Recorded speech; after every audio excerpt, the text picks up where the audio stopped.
And I think we are. We in here. Yes, sir, it's live. Yes, sir. Yes, sir. Good I don't see it all. afternoon. I don't see. Oh, actually, no. Good afternoon, good people. Good afternoon. Another real talk, real life with the brothers, the Gibson Brothers 242. Dion and Daniel, Gibby and Danny G. Yes, sir. Yes, sir. I think this one person is me. Uh, Thank you all for joining. We really appreciate the support every week, every 2 weeks. We do have a little announcement. Um, this will be our last bi-weekly show. We're gonna go to once a month from now. Just because Diane and I both have busy schedules, and sometimes, not that it's inconvenient, but it cuts into other things that we're trying to accomplish. Um, Nothing against you guys. We love doing this for everyone, and also for ourselves. But just a little, that's our little housekeeping for the day. Um, Birthdays this week, well, the past 2 weeks, this month, the rest of the month. Want to shout out my boy Nicholas, aka Nick International. He celebrated on Wednesday gone, as well as our little cousin Alexander Gomez, who will be celebrating his 19th, big 1-9, this week coming. So much love, cuz, and bless up, Nick. I'm actually in Nassau, guys. I know y'all probably say my scenery changes a lot, but I'm in Nassau for the weekend, so yeah. But we got a good show today. Yeah, I'm really excited about today's show. About just really just having like a real conversation about what's going on in the Black community with mental health. I think it's pretty timely, seeing that this is um, Mental Health Awareness Month.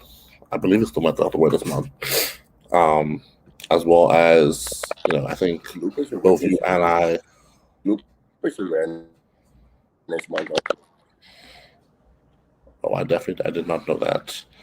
Um, but I Yeah. definitely wanted to bring some awareness to mental health. I think both you and I have experienced of had heard people talk to us about their mental challenges, or may have gone through some level of challenges ourselves individually at some level. Um, and really, I guess, talking about what are signs of mental health. I think people underestimate what it is mental health could possibly be, and how to even navigate like seeking help. And Yes. if you just want to shift to the right a little bit, I think your lighting behind you is a little bit strong. No, for sure. Hey, Francis. Actually, I just changed seats. I'll get a lot better over here. So, oh, that's what I say. No, that's good. Yeah, that's a little good. It's a bit better. That's better now.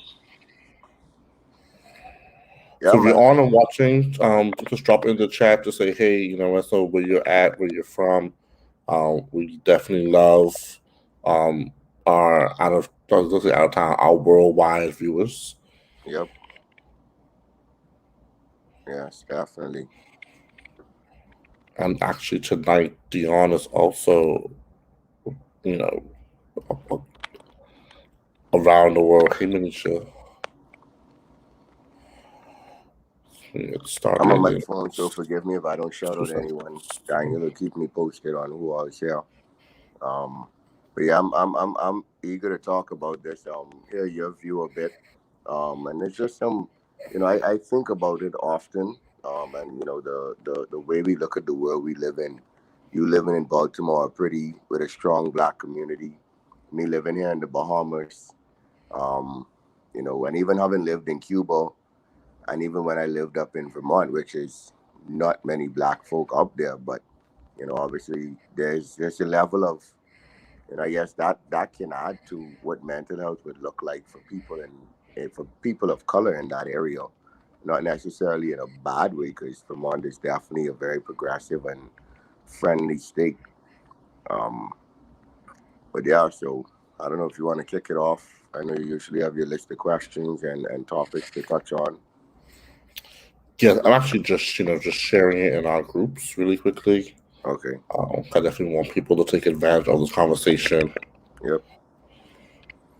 I found out, Diane, that a lot of people actually watch it later, um, which is fine. I mean, obviously, we want that live audience because you get it when it's fresh and but um, for those that view it later on, thanks a lot.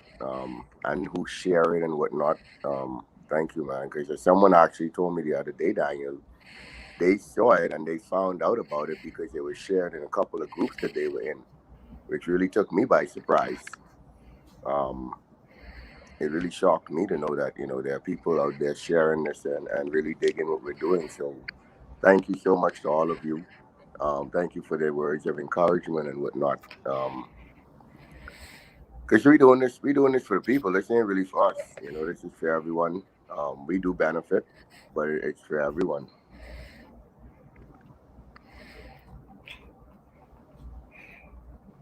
Okay, so let's get started. So I kind of want to let's look at our time frame. Um, so today we're talking about mental health in the Black community, African American community, African American community. Depends on where you're at, however you will identify, and some of the stigmas around it, and how we really need to start bringing more awareness to just mental health. That could be depression, suicide, suicidal thoughts. It could be, I would even say, some level of what's I'm looking for, insomnia, Yeah, some level of bipolar interpersonal disorder, skills. yeah, some level of lack of thereof, some social skills. Um, but I think I would say some of the main things that people really suffer from is depression, and they don't really realize that. Just think they're having a bad day, or just think they're just kind of going through the motions. Yeah. But um, I know when I went to Morgan, I believe I was out of the semester I came, or that semester I was there. I remember one of there was a student that actually committed suicide on campus, and I could have known them. I mean, I wouldn't. I mean, I don't recall, but it's the fact that you're in this these immigrant communities, people don't even realize how much they're going through and some of the things that they're being challenged with because they don't realize it or they don't want to accept it or seek help or even know where to seek help. Um, I just want people to know that if you're watching and you are going through something, I am a safe space and you're welcome to come and talk to me about anything that you may be challenged with. I'm sure Dion will say the same thing for himself. Um, I think we just want our friends and family to be healthy and be willing to communicate. So, Dion, I mean, what do you think about, when we think about just mental health in Black community in our household? I don't really remember talking about it, when we were growing up, but what's your take on it? I would say in our household, the kind of vibe that was given was like we spoke about it before, especially on our first show, of the openness that our parents have always given to us, that open door policy where we were always open to talk. I guess I can say on the record, like I have had to go, well, not had to, but I've been recommended to see counselors as an adolescent. In my, I guess, mid teens, so like between 13 and 15, I had actually gone to see some therapists, psychologists, however you want to put it, a few times. I think that it definitely helped me. And in terms of speaking in our home, having those parents that recognize, acknowledge, willing to go that route, because I can tell you, we talk about in the black community, black people don't believe in talking to nobody. I have friends who I've actually advised and called other friends who are psychologists, like I'll give him a shout out, Harrison Thompson. I've recommended a few people to go and see him.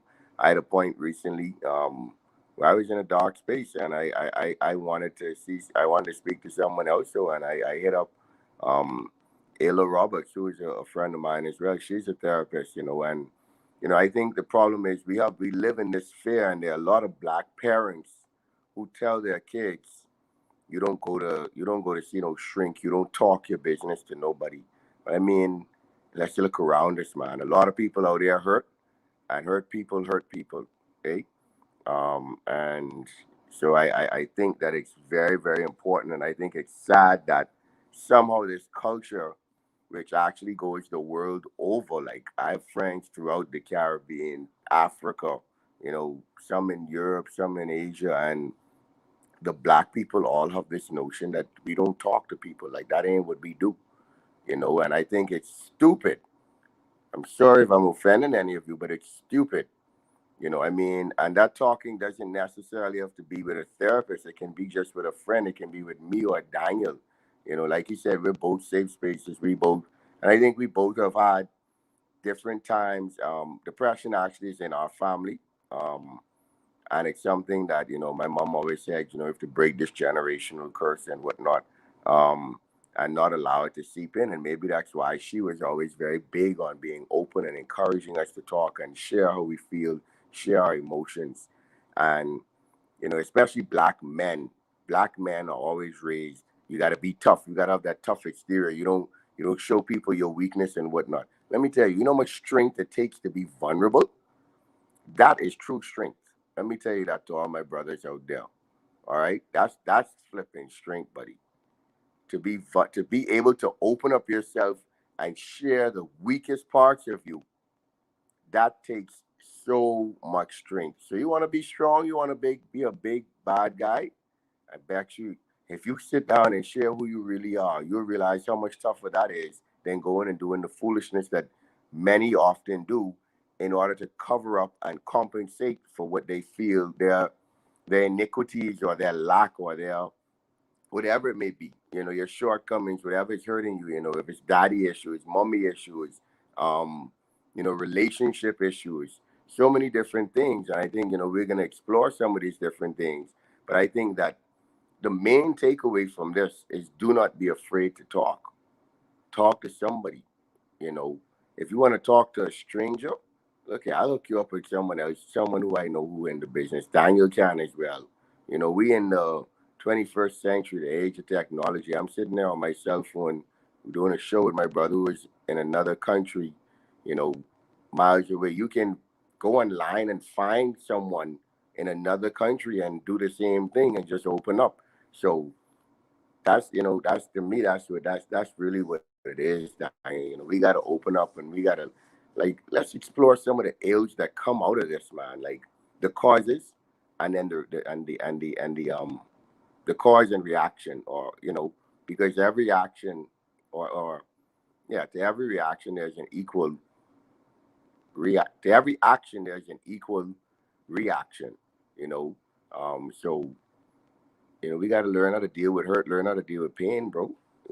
Different things happen to different people, and we all deal with them differently, but we have to deal with them in the right way or the best way.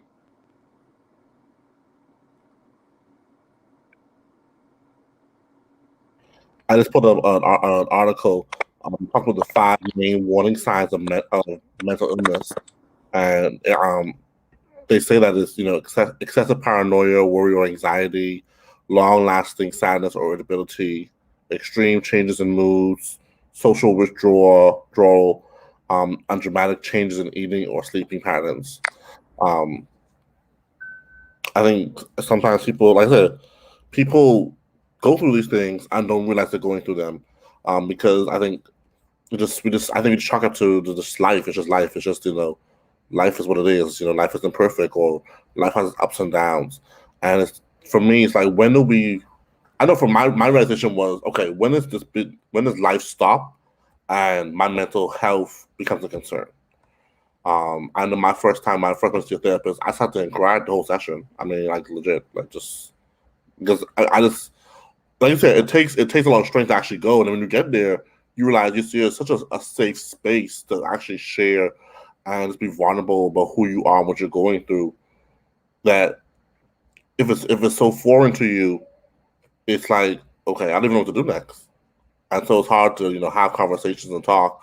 And so I think we need to start normalizing start normalizing going to see therapists and really promoting. I'm not going to my therapist because I'm going crazy. I'm going to my therapist just to talk, just to have a conversation about my week, and kind of get some direction on moving forward, or how to even say no, or how to navigate having different conversations, or how to navigate mommy issues, daddy issues.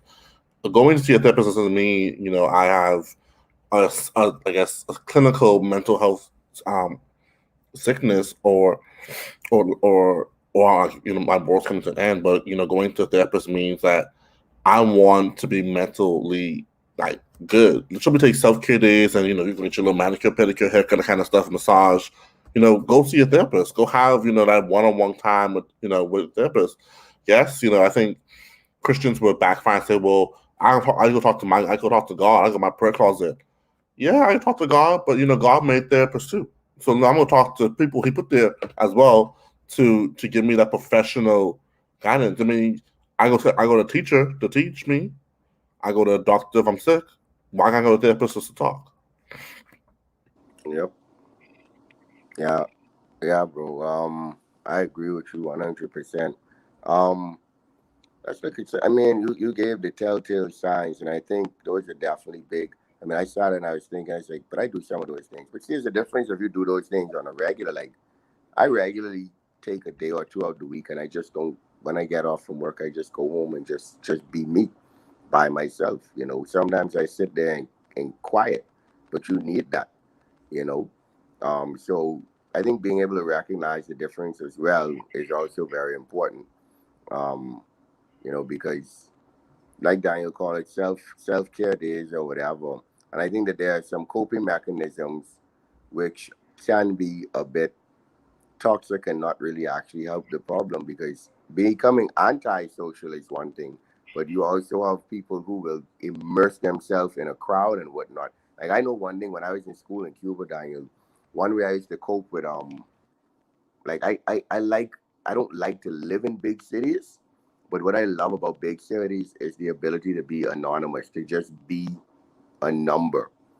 Like when I was in Cuba, I lived in a rural town, but I would go to Havana and walk around the city of 3 million people. And I just walk for hours and hours just to clear my head, no one to stop and hear. I mean, occasionally you meet people along the way, but then I could just walk and just be in, get lost in that space and be able to. Crazy enough, I live in organized chaos, is what I call it. But like in the midst of all that noise and everything, you create your own silence, and you can zone out and find your peace. And so I think get finding that safe space, or whatever it is that you do to relax yourself when you start to feel anxious, or you start to want to withdraw. Like for me, that was what I would do, as opposed to going and sitting in a room by myself. I don't like to sit down and be able to just think. My thoughts are not dark, but everyone in my family, anyone who knows me well, that I overthink. I think of every possible thing, the good, the bad, and the ugly. And that in itself, overthinking can, I mean, I guess that might be diagnosed as a mental health issue as well, to some degree. Um, so you just got to try and recognize, what are those feelings that you have that may not be healthy, and find the best way possible to deal with them. Um, I definitely think that, like you said, we have to be able to open up and talk, bro.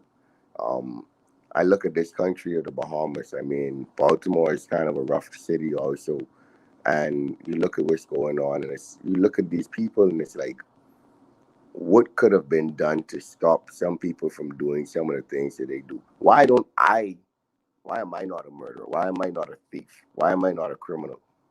You know, and to answer those questions, it's because We came from a loving home where our parents groomed and taught us the right way, taught us to work hard for what we want in life. Nothing that's worth it comes easy. These kind of simple anecdotal nuggets, proverbs, whatever you want to call them.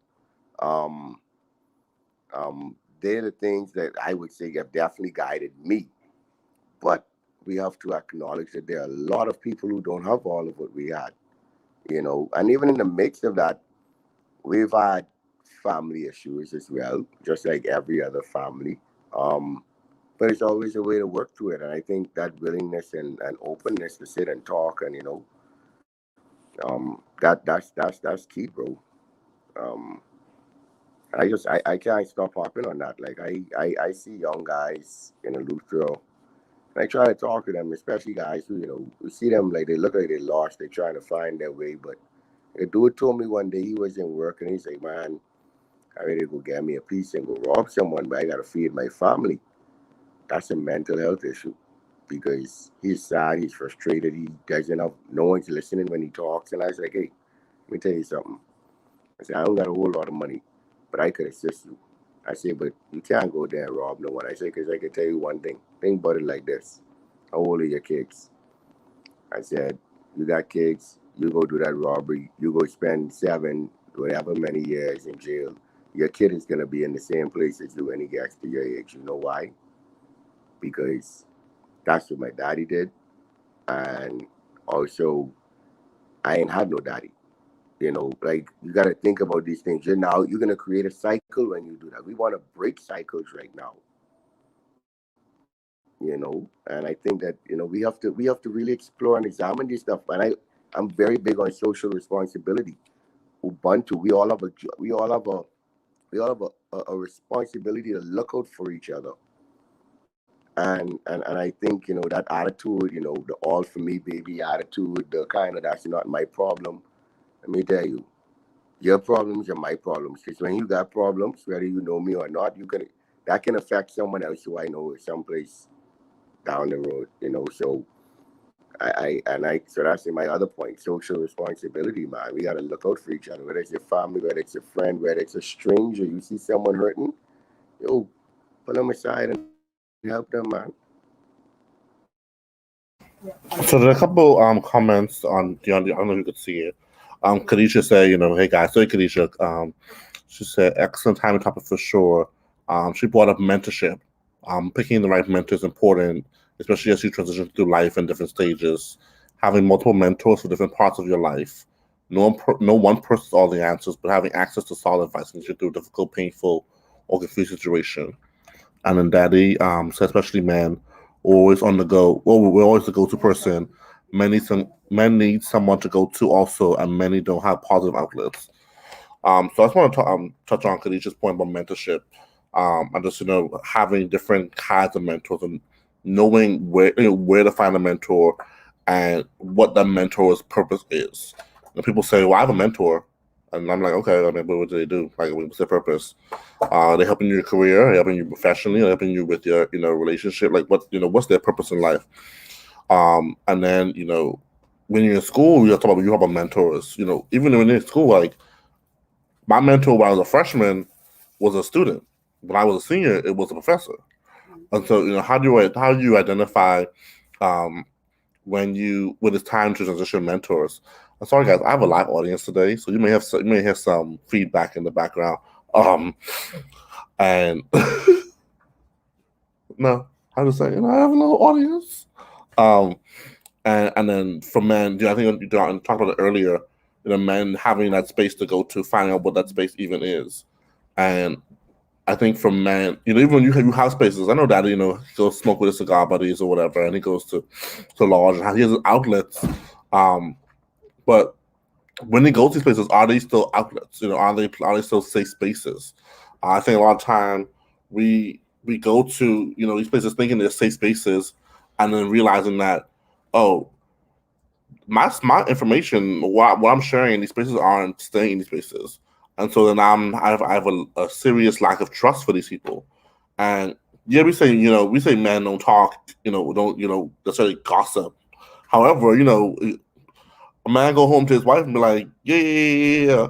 by accident, maybe directly intentional, but it's all a cycle of the information being relayed to other people, whether intentional or not. And so we have to be very careful that when we're in these social spaces where we're known that we're here to relax, kind of we just kind of let load off, that these are still safe spaces. I just read something just to go back to my point about praying the problem away. There's a study that was done there. It says 8 in 10 Americans identify as Christian. Well, sorry, 8 in 10 Black Americans identify as Christian. So it goes back to my saying, we believe that we just go in our prayer closet, go talk to Jesus, get the oil, call the priest, call the swan, call the mother, and we're gonna just pray everything away. And that doesn't always work for situation or help the situation. You're on mute if you say something. Sometimes you're on mute. No, I said it don't work like that. Exactly. And then there was another statistic about the lack of Black psychiatrists and psychologists. So I'm just supposed to say is that 4% of social workers are Black, 2% of psychiatrists and psychologists are Black. I guess it really depends on the person. If it really matters, if you would prefer to go to someone of color or not, depending on just your whole social dynamic. But I know for me, I think it's really important I go to someone who can identify with me, not only on a social level or economic level, but also on just the fact that they're Black or a person of color. Particularly being in America, I want someone that resembles. When I walk into the office, I want someone that resembles me. I don't want someone that doesn't look like me, who doesn't know who I am or kind of my cultural, upbringing, or can't understand it. I don't want them to be, educated about it, but I want them to be able to make actual references to it that kind of helps me feel comfortable being in the room with them. I don't want to be counseled when I go to see my therapist or have therapy. I want to have a conversation and get my therapy out of that. So I just want to shift a little bit to, what if someone comes to talk to you about health? How do you, navigate having conversations with your friends? If your friend comes to you and say, "Hey, Dion, I'm really, this is it for me. Like, I don't want to do no, I don't live life no more. I can't do it." There's a couple points that were made. We could talk through them. What do you do? First, obviously, is listen. I mean, I think that's pretty straightforward. I think it's just the easiest thing. Just having a open mind, just being quiet. I think as people of color, we just in our community, we just always feel like we have to respond or be like, I feel you, I understand what you're going through when you really don't. I think and just you don't want to. I think people are saying this. Let people just pour themselves out. Let people complete their sentences, complete their thoughts, and just talk. And then when they're done, then you respond. Even when you and I have our conversations, I just let you talk. I just let you know. You just have your time to share, and not just saying you're coming to me for therapy, but you may have a lot of things you want to share. I let you. I'm not saying yeah, I hear you just to your choice on the phone, but I think just giving people opportunity just to let it all out and just really be themselves and just have just that complete time, just like say whatever they had to say on their chest and just not feel judged in the process or feel like I gotta share my line, my feelings in the moment with someone else. I don't know if you want to jump in there, Dion. Yeah. I mean, I'm giving you the time to speak. I'm listening. But yeah, definitely I agree. And I'm a friend to many. And I think something you have to realize too, right? Talking about friends and people to share with. Not everyone who is friend you are is your friend, right? I have people who I am friends to them, but they're not necessarily a friend to me, and that's okay. Why is it okay? Everyone got a role. That person needs me in a way that I don't need them, and it goes back to my social responsibility and Ubuntu. Um, I want to touch on the thing with men because sadly, a lot of men suffer from depression and whatnot, like I said, because they don't speak and they don't really have those outlets. They don't have positive outlets. Like I play golf, I smoke cigars as well. You know, I like to just go for a drive and go beach hunting. Like, I mean, but finding persons to communicate with because we're still social animals, and just finding something to cope isn't necessarily the best thing. You need to find solutions. How do we get over this? How do we get past this? And so that's where other people come into play. Um, you know, and I think it's important to recognize that. And as I said, recognize that everyone has a purpose and a goal. I mean, a purpose to serve in this life. Um, you know, it's really sad in our community, and I don't know the statistics, but you know, I'm pretty sure suicide, and it might not be the same rate, but I think, you know, percentage wise, we have a lot of, and it ain't just suicide, man. I don't even want to think about it like that manic depressive stuff. You got people out there doing worse. You got people out there killing other people. You got people out there robbing people. Those people are suffering from some level of mental issues as well. You have rapists, you know. I mean, this is some harsh stuff, but it's reality, and these are things that we overlook. You know, you just say you have rapists here, that person's sick. They are, they are sick. Don't treat them like they're just weird or crazy because they actually are sick and they need someone. They need someone to talk to them. You know, they need someone to care. You know how many young men and women out there who are out there committing crimes and whatnot because nobody ever took the time to sit and talk to them or show that they care. A simple conversation, a simple, hey, I don't know you, but I love you. But you change someone's life, but it may be weird in our, and again, in our culture, the black community, because we're so closed up for a man to walk up to another man and say, hey, I don't know you, but I love you, felt like it'd be like, oh, he's gay. You know, that homophobia is another thing. Or nigga, where he dealing with, pardon my language. But, you know, it's it's a serious thing, and I see it. I always tell people I can't heal the world, but if I could touch one or two people, I definitely am going to. I try my best to. I try to reach out to people. Like there's someone when I get back to Luke, I got to hit him up because I heard of some foolishness that he did that we had a conversation about a couple of weeks prior, and I said, man, I really that's unfortunate. You know, I mean, I know he has his struggles. I know he has his hurt and his pain, but you can't go around hurting people. Like I said earlier, hurt people, but the only way to stop it is to heal these hurt people, man. And we all have a role to play. Um, I said it before. This is one of my kind of philosophies that I don't care if we agree or disagree, but we got to focus on the common goal. The common goal of every human being should be to make this earth a better place when they leave than it was when they got here. And the only way we can do that is by touching and reaching out to each other, being sure that you're good to people. I talk rough, but everyone knows that I have a big heart. You know, there's not much I wouldn't do for my friends and my family. You know, sometimes without even being asked. You know, and so, and I think, you know, God put that in me. I can't expect everyone to be like me, but we have to like talk to people, man. You know, if you got a cousin or don't come and be like, yeah, but my cousin is a gangster. But no, but your cousin got problems. You know, I mean, okay, cool.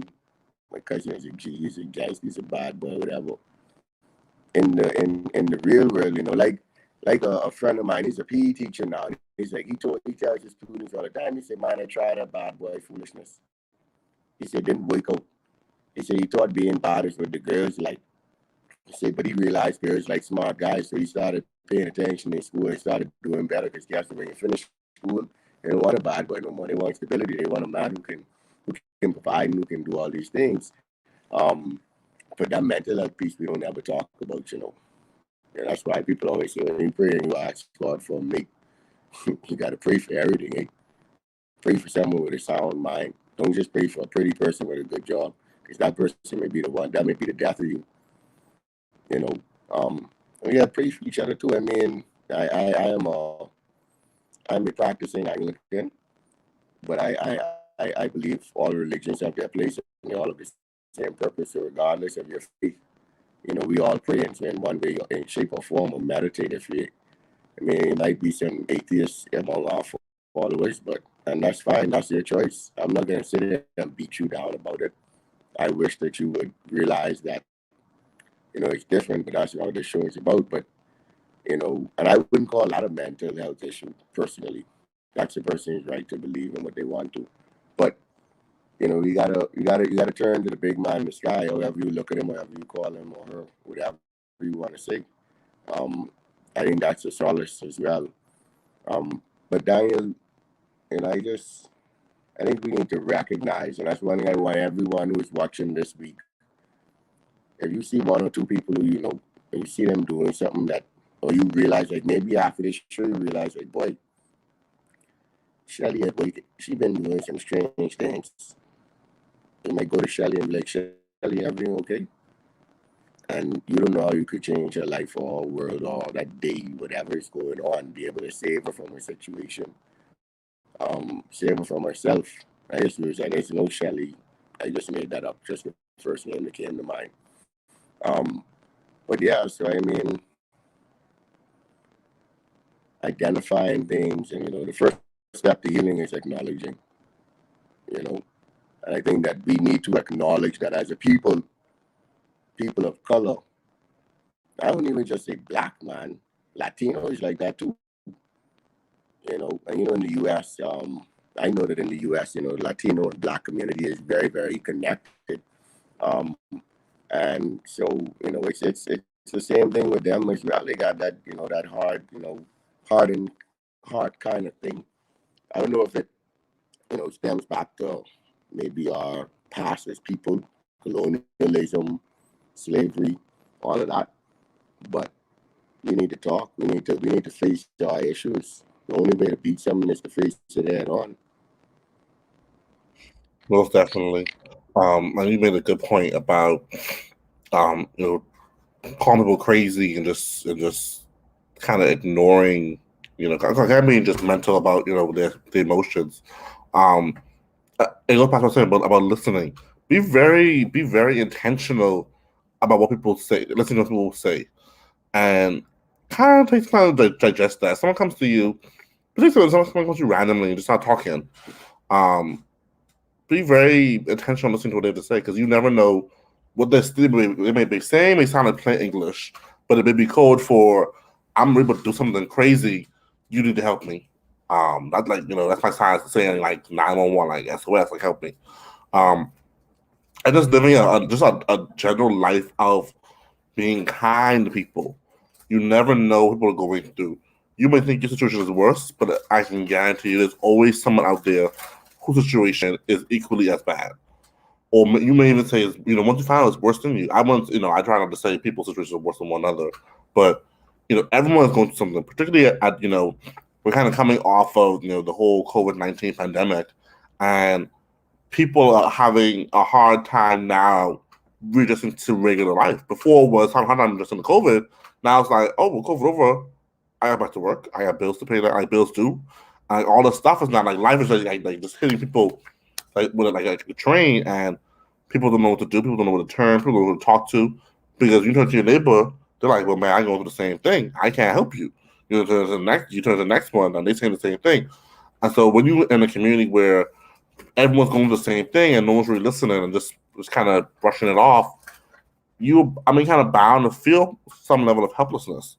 Um, and particularly in lower income communities where there is definitely even more need for an emphasis on mental health education. Um, but it's just this is a lack of that because everyone's kind of focused on kind of the survival mode and trying to just kind of make it to the next day. And now we see just the eradication of the middle class.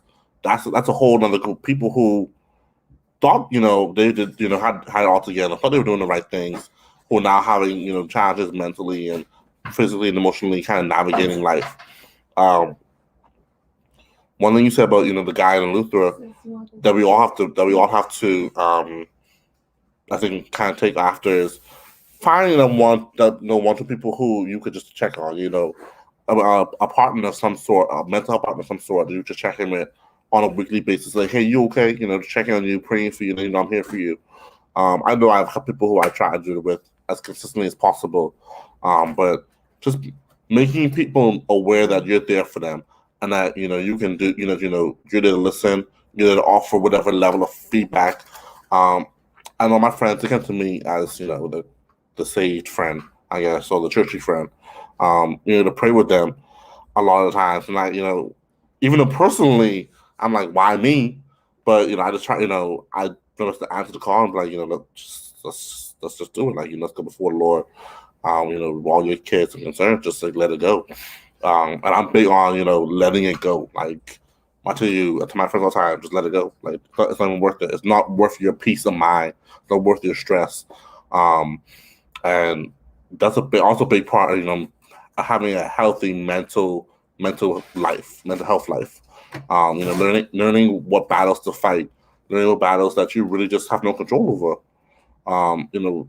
Like I said, life happens, and things, a lot of things just happen naturally, and you have to decide within yourself whether you're going to allow it to ruin your day, which then ruins your week, or you're going to just deal with it, fix it, and keep it going. Um, I do want to address uh, the lack of mental health from a political standpoint. Honestly, you are have been very involved in politics. I've been involved from like the structural side, but there has never really ever been a strong push or a strong platform on mental health where people campaign for political leadership. And I think it's now becoming particularly important now more than ever that we start talking about that. Why isn't my local representative pushing mental health as a part of his or her campaign? Um, you know, why has it be? Of course, we talk about it in the past. Why hasn't it been read? That's obvious. But this is 2021. Why people aren't making this taking this very seriously. You know, from a political or public campaign kind of standpoint, I know lately I've seen some stuff even here in the Bahamas promoting mental health awareness and whatnot. Um, I I was listening to 1540, the voice of the nation, the other day, and they were actually talking about mental health of children, school students, and their diet and how what they eat affects it and whatnot. Not only what they go into at home and whatnot, but so I think it's good to hear the conversations kind of starting. I guess maybe someone's realizing that okay, we have a de-average as a nation for a reason, because there's some things that are going, some underlying issues. Um, and something that came to mind to me just now, Daniel, is the effects of mental health of a person who is suffering with some, I don't want to say mental issue, because it can often be an emotional issue as well that causes mental health problems. Um, but, the effect that it has on those around them, you know, um, that's when we talk about toxic people and toxic families and stuff like that. And I think that we have to acknowledge and recognize that sometimes our depression, our anxiety causes us to do things to other people, not necessarily intentionally, but as a defense mechanism, as a way to cope. And then, you know, that causes that domino effect because you now bringing your issues on someone else who, if they don't know how to deal with it, they can put their issues on somebody else too. And we don't need that. We don't want that. You know, I think not every battle can be fought with it. Um, but we definitely have to. I mean, so I went to this Church Believers Embassy International today. You all know me, I don't believe in going into too much funny church and thing, but um, went to thank Godfather for a friend of mine, his son. And I went to the church, and I mean, it was a very great experience, off topic, but the pastor spoke the sermon, and he started a new series on living life abundantly and whatnot. And God's promise, God tells us that He wants us to prosper and everything. But what it also said, one I can't remember the scripture exactly, forgive me, but it said, "I want you to prosper," and something. Then it ended. The end of the scripture said, "And your health shall prosper as your soul does." And what I took that to mean, and what he expounded on, was that when your soul is right, your health is right. And your soul is more than just the spiritual part of you, it's your mind. You know, we're mind, body, and soul, but your soul is also, it's all one. It's all interconnected. Today is the Feast of Pentecost, which is, the day of the Holy Spirit. Um, but, and that spirit that's within us, in our soul, in our mind, that should always be healthy.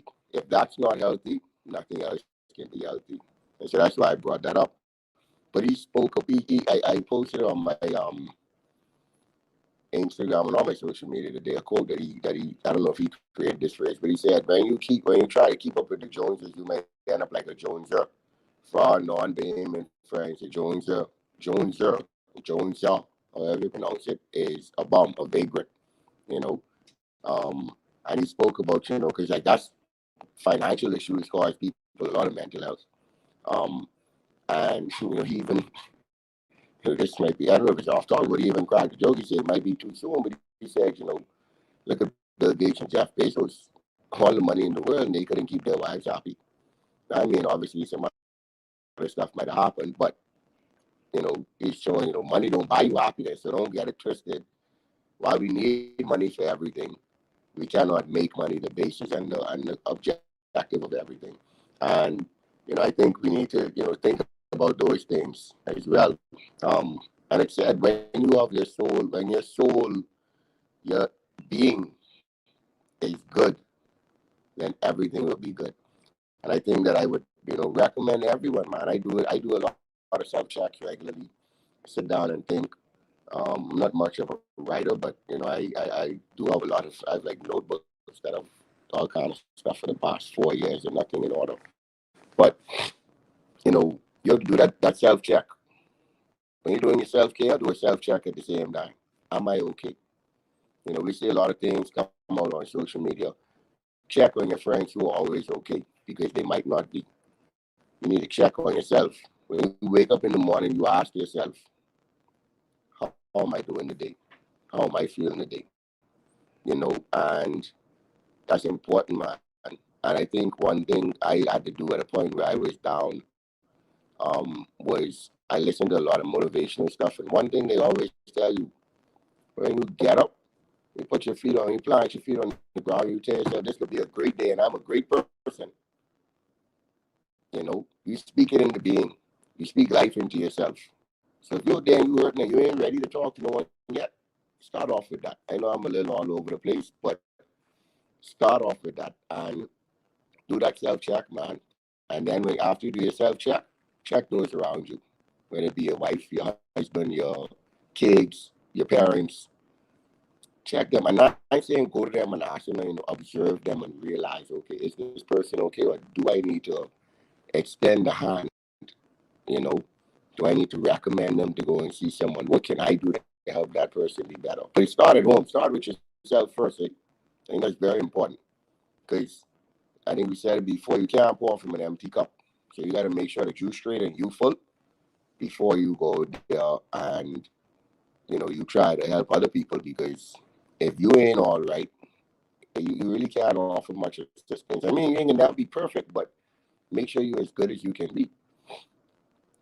I say again, start every morning telling yourself today is going to be a great day and I'm going to excel and I'm going to do all that I set out to do. And watch how much it makes a difference.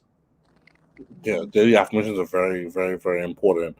You got to be your own cheerleader. You got to clap for your damn self 98% of the time.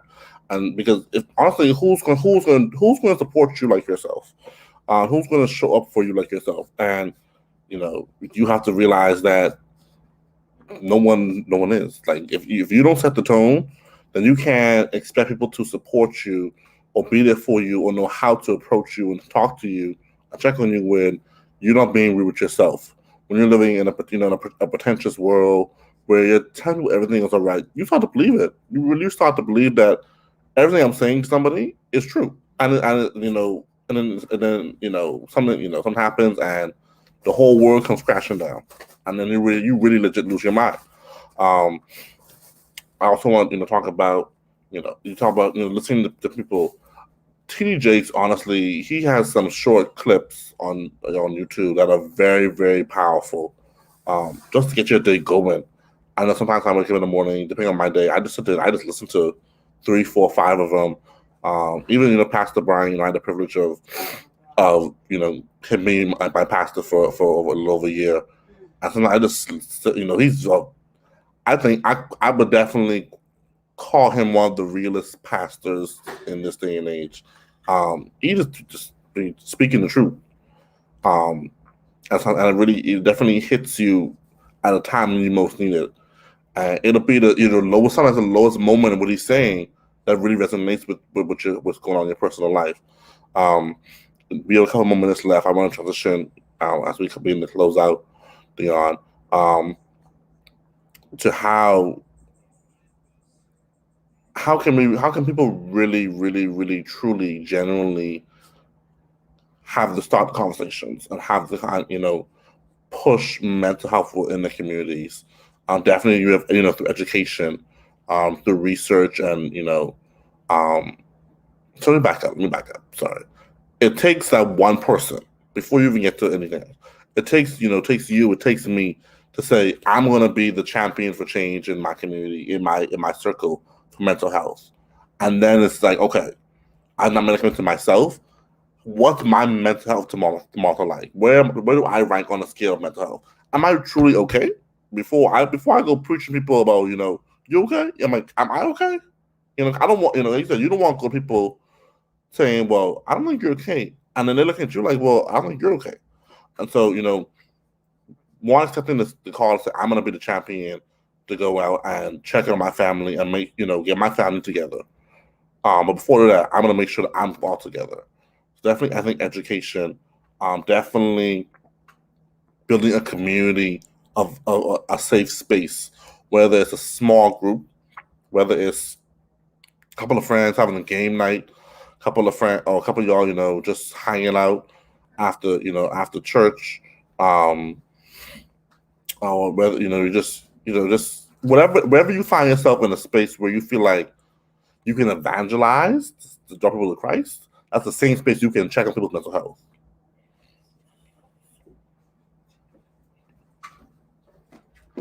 Yeah, I agree. I was just trying to the comments really quick just now. I think, like you said, starting with yourself first. That's where it starts. One thing my mother always tells us is everything starts at home. You know, so it started home. You are your first home. Excuse me. And you start with yourself, then look at those around you. I mean, and if each member of a household goes and says, okay, I'm going to reach out to one person, our household is 5 people. And that's 10 people now doing some self checks, doing some, mental health work. Um, and those 10 people, so you 5 plus the 5 day check, go and hit another 5, hit another person each. So now you double it, that's now 20. You just keep that ball going, snowball effect. You know, it takes 50 years for anything to change a generation. I guess they say roughly 30 to 50 years is a generation, and you got to start. We got to start, you know. Don't put off today. Don't put off for tomorrow, which we could get done today. Get off this call somebody, or go look in the mirror first. Go look in the mirror, call someone. And once you finish in the mirror now, then you call someone. And that call may be for yourself. You may have that confidant that you can call. When you go in the mirror, you may be like, wow, them brothers, they cost me realize I got to do some work on myself. But also when you call, the call too, you would be calling check on somebody, and then when you realize the call and switch around on you, and they checking on you and getting into making sure you're okay. God works very very funny. I'm looking for saying, let me call my best friend, and next thing I know, I'm the one getting counsel. I'm the one on the phone, all snotty up, crying, and you know halfway trying to figure out how I get like this, and I was the one coming to check on you. So also be open as well to listening to what people have to say. As like listening is so important. I don't think anyone can ever stress the just listening and being receptive, and also being transparent too. If you're gonna call someone and talk to them about mental health about anything, be genuine in doing it. Don't do it just because Dion say do it, Daniel say do it. Be genuine. First of all, be intentional about who you call it, because you can call anybody, but be intentional about who you call it. Someone is been on your mind heavily, constantly, and at the most random times. That's the first one you should be calling. I remember I called one of my mentors, Reverend Keels. He was on my mind, constantly every now and again, randomly. I said, "Come on, call." And I haven't told him the whole pandemic. Called him one day. He in hospital. And so you just never know. You just never know what the other end that phone line is gonna bring to you. If you want to wrap it up with Yeah. I just want to touch on that real quick too, because I remember one time, I don't know if I shared this story before, but I've shared a million times if I have to. I remember one day a girl who I know out the blue just messaged me, "Hey, I don't know how you're doing. I don't know what's going on, but I just want to send some positive vibes your way, man. Have a great day, man, Dion." And I was like, "Wow, where did that come from?" And she's like, "No, man. I mean, I was fine, but she said, only thing I asked you to do is pay it forward, pass it on to someone else." And I searched through my phone, all 2,000 contacts I think I must have.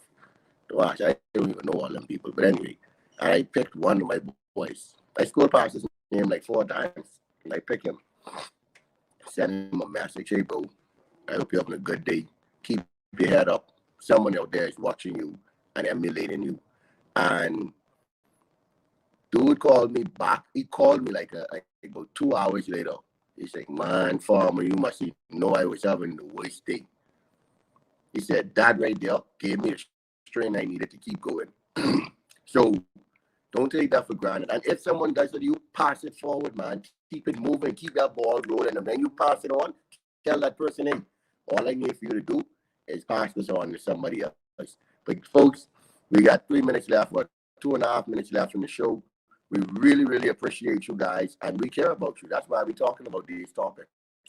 We care about all of you. We care about ourselves, and you know, I guess by nature we do have white friends and white family members who are watching, and no offense to anybody, but as many young men of color, young black men, in a world where the young black man is, I mean, the world is against us in some ways, in a lot of ways. We have to be strong. Strength don't start here. I ain't not strong, but strength starts here in the mind. And when you get your mind right, then you get your body right, and then you get your life right. I ain't trying to be no DJ Khaled or no preacher, but that's what it is. You got to be strong every day. When you're getting upset, man, don't let nobody upset you. He who angers you controls you. Remember that. You must always be in control of your own life. And I can go back to it. Ubuntu, folks. Ubuntu. I am because we are. May we all acknowledge our social responsibility to help and build up one another. Please, please. I need you. You need me. Let's make this great. That's what God wants us to do. Thank you all for joining us today. I think it was a very, very, very good conversation we had today. If you missed it before, we are going to be changing another part of our show. We've been doing this bi-weekly. However, God is on the move. Dion is doing some amazing things, and so am I. And so we will be moving to a monthly show. Maybe for time for this first season or so. So we will see you all at some point next month. Those information will be coming out soon. But just want to thank you for all your support so far, the thousands of you that have watched our videos. I haven't done the count recently, but I know it's definitely well over 2,000 of you that have seen our content. We just thank you for joining us, and thank you for being a part of what is a good time to do all. Yes, keep sharing, keep commenting, keep liking. Send it to everybody. Send it to whoever. Send it to your pastor. We might have said something that he needs. Send it to your shrink. You know, we don't want to be popular. We want the message and the good word to get out. Most definitely. Thank you all. Have a great, great Sunday.